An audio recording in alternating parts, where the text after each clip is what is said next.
சண்முகபரணி சீரியல்ல இப்போ ராட்டகாசமான அருமையான எபிசோட் வந்திருக்கு. மிஸ் பண்ணாம ஃபுல் லோடிங் கேளுங்க. அந்த வீடியோ உங்களுக்கு பிடிச்சிருந்துச்சுன்னா லைக் பண்ணிட்டு கண்டினியூவா நம்ம சேனலுக்கு வந்து ஆதரவு வந்து தாங்க. நம்ம சண்முகம் வந்து தடபடலா வந்து ஃபங்க்ஷன் வந்து நல்லபடியா நடத்தணும்னு சொல்லி 60ஆம் கல்யாணத்த வந்து தடபடலா பண்ணிக்கிட்டு இருக்காங்க. முத்துப்பாண்டி வந்து எதார்த்தமா வந்து அவங்க அப்பா கிட்ட வந்து பேசுறாங்க. "அப்பா நம்ம திட்டம்படி தான்ப்பா எல்லாம் போகுதுங்கிற மாரி." அவங்க அப்பா திருந்திட்டாங்கங்கிற ஒரே காரணத்துக்காக ஹெல்ப் பண்ணலான்னு இருக்காங்க. போற போக்குல வந்து நம்ம சவுந்தரபாண்டி வந்து நடந்த உண்மையெல்லாம் சொல்லிடுறாங்க. நான் வந்து கேரளாக்காரனை ஏற்பாடு பண்ணிட்டேன். அவன் வந்து நல்லபடியா வந்து சுடாமணிய பத்திரமா அனுப்பிச்சு வச்சுருவான். அவன் கையில இதெல்லாம் வச்சிருக்கான் அப்படின்னு சொன்னோனே, "என்னப்பா சொல்ற? அவன ஏன்ப்பா வந்து இங்க அனுப்பிச்சு வச்ச?" அப்படின்னு சொல்லி பேரதிர்ச்சியா வந்து கேட்குறாங்க. "ஏலே எல்லாமே நம்ம திட்டப்படி நடக்கணும்னா எப்படி? இப்படி இப்படி நடந்தா தானே எல்லாம் நல்லபடியா நடக்கும்." அப்படின்னு சொன்னோனே, சவுந்தரபாண்டி வந்து ஃபோன வந்து வச்சுடுறாங்க. எசக்கி வேக வேகமா வராங்க. "மாமா உள்ள வாங்க மாமா. என்ன வாசல்ல நின்னுட்டு இருக்கீங்க? நான் இப்ப என்ன பண்ணணும்? சூடாமணிய காப்பாத்தணுமா? இல்லாட்டி நான் எங்க அப்பா பக்கம் நிக்கணுமா? நியாயமா வந்து நம்ம என்ன நெனைக்கணும்? அம்மா என்ன பண்ணுவாங்க? இது மாரி விஷயத்த கேட்டா, அம்மா வழியே நம்ம எடுத்துருவோம். சூடாமணி அத்தைய நம்ம காப்பாத்தணும். சண்முகம் எங்க இருக்காங்கன்னு சொல்லி குடுகுடுன்னு உள்ள போய் வீட்டுக்குள்ள வந்து தேடுறாங்க. சண்முகம் ஒரு முக்கியமான விஷயம் வந்து பேசணும். அத்தை, மாமா எங்க இருக்காங்க? கோயிலுக்கு போயிருக்காங்க. கோயிலுக்கு போயிருக்காங்களா? சரி வா உன்கிட்ட தனியா பேசணும்னு சொன்னோனே, என்னடா இவ்ளோ பதட்டமா இருக்க? என்ன பிரச்சனை? எதுவா இருந்தாலும் தெளிவா சொல்லு. அத்தை, மாமா தனியா போயிருக்காங்களா? இல்ல எங்க போயிருக்காங்க? அப்படின்னு சொல்லும்போது, இல்லடா ஃபோட்டோகிராஃபர் கூட போயிருக்காங்கண்ணே. நம்ப சண்முகம் வந்து பேசிக்கிட்டு இருக்காங்க. ஐயய்யோ! அவன் ஃபோட்டோகிராஃபர் இல்ல. ஆல்ரெடி உன்ன அனுப்பிச்சு வைக்கிறதுக்காக வந்திருந்தான்ல. ஆமா. நம்ப இப்ப சூடாமணிய அனுப்பிச்சு வைக்கிறதுக்கா அவன் வந்து ஏற்பாடு பண்ணியிருக்காங்க. இது எல்லாம் எங்க அப்பாவோட ஏற்பாடு அப்படின்னு சொன்னோனே பேரெதிர்ச்சி ஆயிட்டாங்க. எனக்கு இந்த தகவல் இப்ப தான் ஒரு நொடிக்கு முன்னாடி தெரியும். அதனால தான் சொன்னேன். எங்க அப்பாவையும் தடுத்தாகணும். ஒரு பக்கம் அத்தையும் தடுத்தாகணும். நீ போ நான் எதுவா இருந்தாலும் பார்த்துக்கிறேன். எங்க அப்பாவ தடுக்க வேண்டியது என்னோட பொறுப்பு. நீ வந்து கோயிலுக்கு போய் அத்தை, மாமாவ காப்பாத்திரு சரியா அப்படின்னு சொன்னோனே, 2 பேரும் வேக வேகமா பைக் எடுத்துட்டு வெவ்வேறு டைரக்ஷன்ல வந்து மாஸா வந்து போயிட்டுருக்காங்க. அப்பன்னு பார்த்து கார்ல வந்து போயிட்டே இருக்கிறப்ப, அவங்களோட அதிகாரிங்களுக்கெல்லாம் ஃபோன் அடிக்கிறாங்க.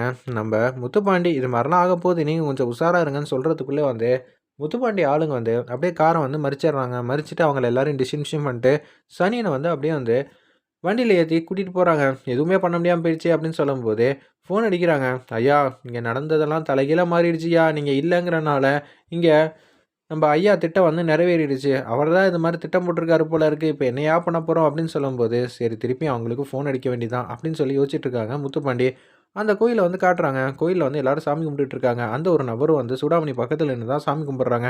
இங்கே நின்னுகிட்டு இருந்தா சரி வராதுங்கிற மாரி யோசிக்கும்போதே, ஆல்ரெடி வந்து ஒயர வச்சு வேலை பார்க்குறவங்க, அப்படியே வந்து ஒயர வச்சு வேலை பார்த்துக்கிட்டு, "ஏய் சுவிட்ச் தான் அணைச்சிருக்குல்ல, அப்புறம் பார்த்துக்கலாம்" அப்படின்னு சொல்லிட்டு அங்கேருந்து கடந்து போறாங்க. அதுக்கு பக்கத்துல தான் இவரு வந்து நிக்கிறாப்புல.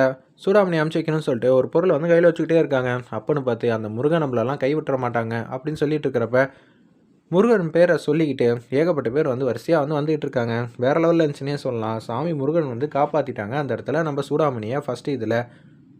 எல்லாரும் நிம்மதியா வந்து சாமி கும்பிட்டுட்டு இருக்காங்க. உங்க எல்லாருக்கும் வந்து நல்ல வழிய தான் காட்டுவாங்க முருகன்ங்கிற மாரி சந்தோஷமா பேசிட்டு இருக்காங்க. அதே மாரி தான் சண்முகமும் வந்துட்டு இருக்கிறப்ப வந்து, அதே மாரி வந்து சாமி கும்பிட்டுட்டு ஏகப்பட்ட பேர் வந்துட்டு இருக்காங்க. வழி விட்டுறாங்க. நம்ம சண்முகம் வந்து மாசா வந்து வந்துட்டு இருக்காங்க. கோயில்ல வந்து ரொம்பவே பரபரப்பான சீனா இருந்துச்சுன்னே சொல்லலாம். அது எல்லாத்தையும் நான் விளக்கு போடுறதுக்காக போறேங்க அப்படின்னு சொல்லும்போது, சூடாமணிக்கு கரெக்ட்டா வந்து இது மாரி வைக்கிறாங்க. இருப்பினும் அங்க இன்னொருத்தவங்க வந்தனால ஜஸ்ட் மிஸ்ல வந்து தப்பிக்கிறாங்க அந்த இடத்துல.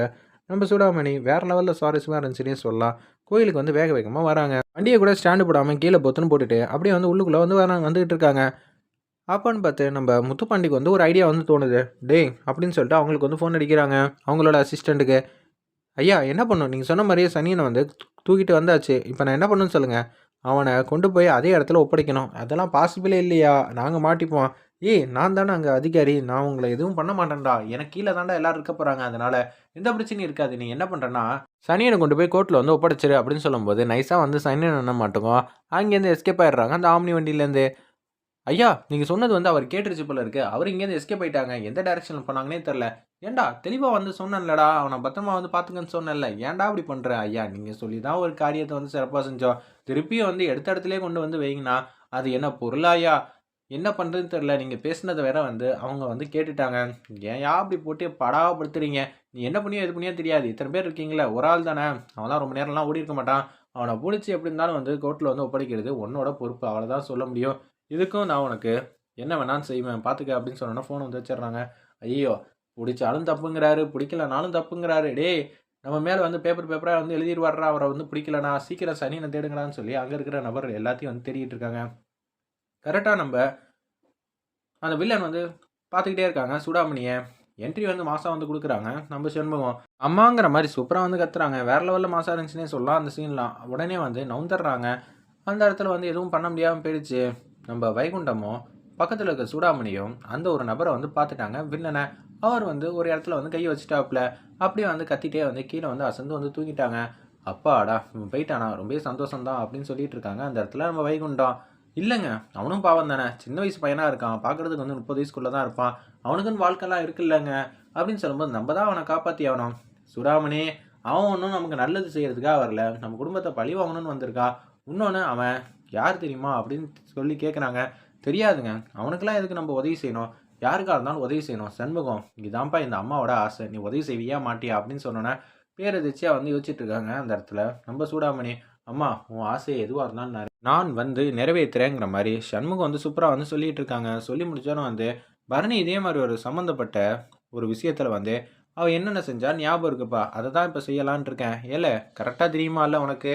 அப்படின்னு சொல்லும்போது, நல்லாவே தெரியும். நான் முயற்சி பண்றேன்னு சொல்லிட்டு, அந்த இடத்துல வந்து அவர எழுப்பிடலான்னு முயற்சி பண்ணிட்டு இருக்காரு. நம்ம சண்முகம் ஒரு பக்கம், சூடாமணி மாட்டுக்கும் ரொம்ப எமோஷனல் ஆயிடுறாங்க. இந்த பையன வந்து காப்பாத்தியே ஆகணும். இந்த பையனும் என் பையன் போல தான் அப்படின்னு சொல்லி, அன்புக்கு வந்து கட்டுப்பட்டுட்டு சூடாமணி மாட்டுக்கும் சாமிய வந்து வேக வேகமா கும்பிட்டுட்டு இருக்காங்க. நான் விளக்கேத்துறேன், தீ சட்டி எடுக்கிறேன், அப்படி இப்படின்னு சொல்லி சாமிகிட்ட வந்து வேண்டிக்கிறாங்க. உனக்கு எதுவா இருந்தாலும் நான் வந்து நல்ல விதமா வந்து செஞ்சு தரேம்மா. தயவு செஞ்சு இந்த பையன மட்டும் காப்பாத்துங்கிற மாரி உருக்கமா வந்து வேண்டிக்கிறாங்க. சூடாமணிய தான் அவங்க பத்திரமா வந்து தூங்க வைக்கலான்னு சொல்லிட்டு வந்திருக்காங்க. இருப்பினும் வந்து அவங்களோட செயல பார்த்தா ரொம்பவே பெருமிதமா இருக்கு. சண்முகம் எப்படி இருந்தாலும் வந்து காப்பாத்திருவாங்க. காப்பாத்துனதுக்கு அப்புறமேட்டுக்கு இவருக்கும் எல்லா உண்மையும் தெரிய போது. சவுந்தரபாண்டி கதை அப்புறம் எப்படி ஆகும்னு நெனச்சு பாருங்க. செம காமெடி ஆக போதுன்னே சொல்லலாம். வேற லெவல்ல மாஸா இருந்துச்சு.